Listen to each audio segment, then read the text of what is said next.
Assalamualaikum warahmatullahi wabarakatuh. Alhamdulillah. Salatan wassalaman ala rasulillah. Asyhadu an la ilaha illallah wahdahu la syarikalah. Wa asyhadu anna muhammadan abduhu wa rasuluh. Bapak ibu, saudara-saudari yang saya hormati, sunnah-sunnah yang dilakukan dalam solat berikutnya adalah duduk istirahat. Yang dimaksud dengan duduk istirahat adalah duduk mau bangkit pelaksanaan rakaat yang kedua. Setelah selesai kita rakaat yang pertama, maksudnya setelah selesai kita sujud yang kedua pada rakaat yang pertama, mau bangkit ke rakaat yang kedua, duduk dulu kita sesaat, yaitu untuk bangkit ke rakaat yang kedua. Dan yang berikutnya adalah duduk istirahat, iaitu setelah selesai kita rakaat yang ketiga, habis kita sujud dari rakaat yang ketiga iaitu sujud keduanya, baru bangkit kita melaksanakan rakaat yang keempat. Duduk dulu kita sesaat, iaitu namanya duduk istirahat. Batas duduk istirahat itu tidak boleh melebihi, iaitu duduk antara dua sujud. Dan juga kita membaca takbirnya, iaitu mau bangkit ke rakaat yang kedua, mau bangkit ke rakaat yang keempat, yaitu harus kita panjangkan matnya sedikit dari takbir-takbir intikal yang lain. Bapak ibu saudara-saudari yang saya hormati, kemudian yang disunnahkan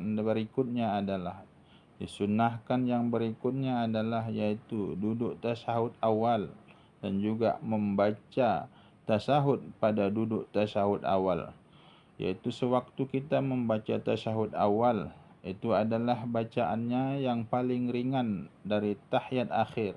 Bacaan yang paling ringan tahiyat akhir itu yang wajib-wajibnya dari tahiyat akhir. Mana dia yang wajib-wajibnya dari tahiyat akhir? Yang biasa, yang maklum kita laksanakan. At-tahiyatul mubarakatus salawatut thayyibatu lillah. Assalamualaikum ayyuhan nabi wa rahmatullahi wa barakatuh. Assalamualaikum wa ala ibadillahi salihin. Ashhadu an la ilaha illallah wa ashhadu anna muhammadar rasulullah. Allahumma salli ala sayyidina Muhammad. Batas itulah kita membaca tasyahud awal. Duduk tasyahud awalnya dan juga membaca tasyahud awalnya adalah hukumnya sunnah.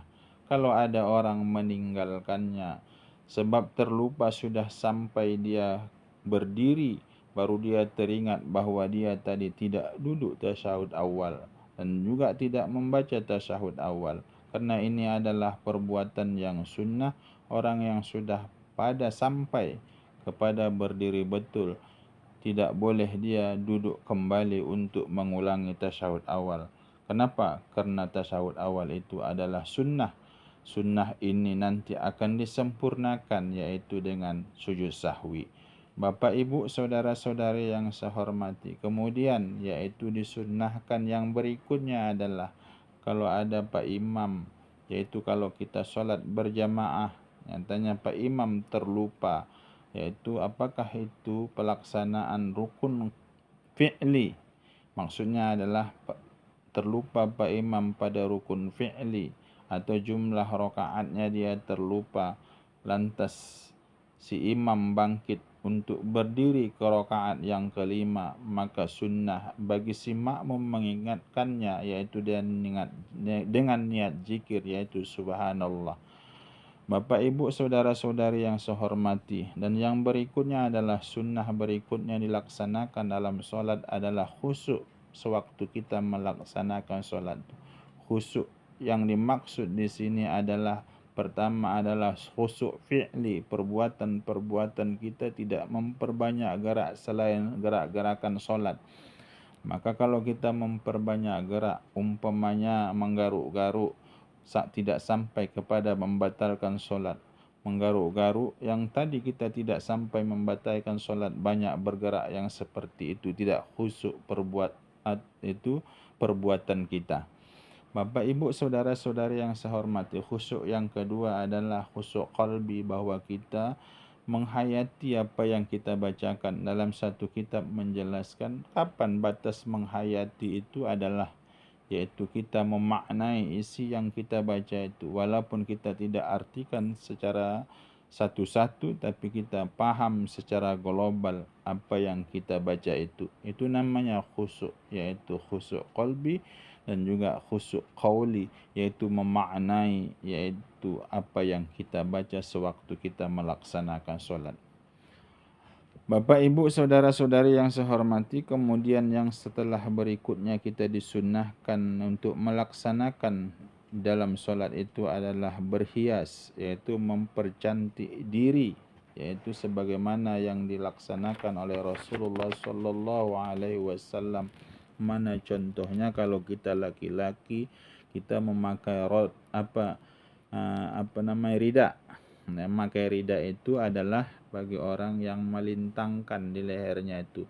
Dan juga kita, kalau kita melaksanakan solat itu adalah memakai jubah, yaitu baju jubah yang terus sampai ke ujung kaki.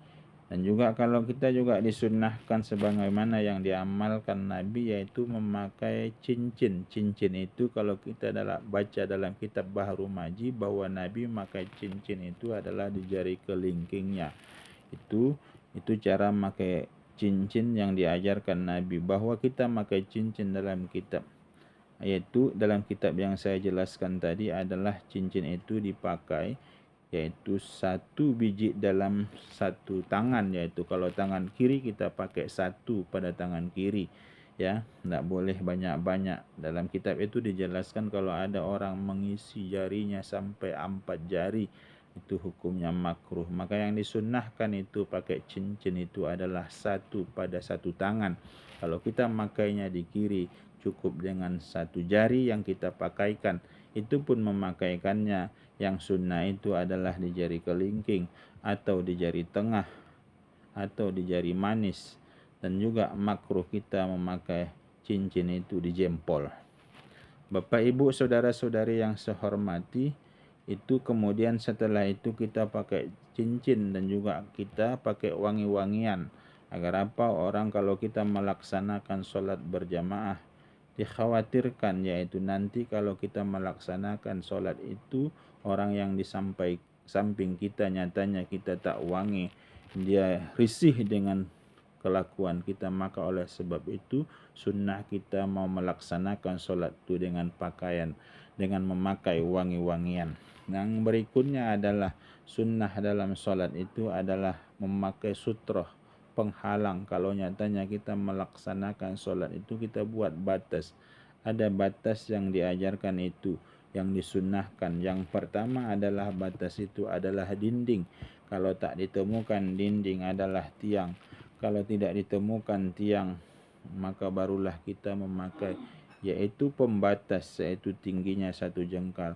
Maka kalau tidak dapat kita pembatas yang tingginya 1 jengkal, barulah dengan garis tertib, yaitu batas, yaitu untuk supaya jangan dilewati seseorang itu dalam solat, harus diikuti. Kalau masih ada dinding, kita tidak boleh membuat batas itu dengan garis.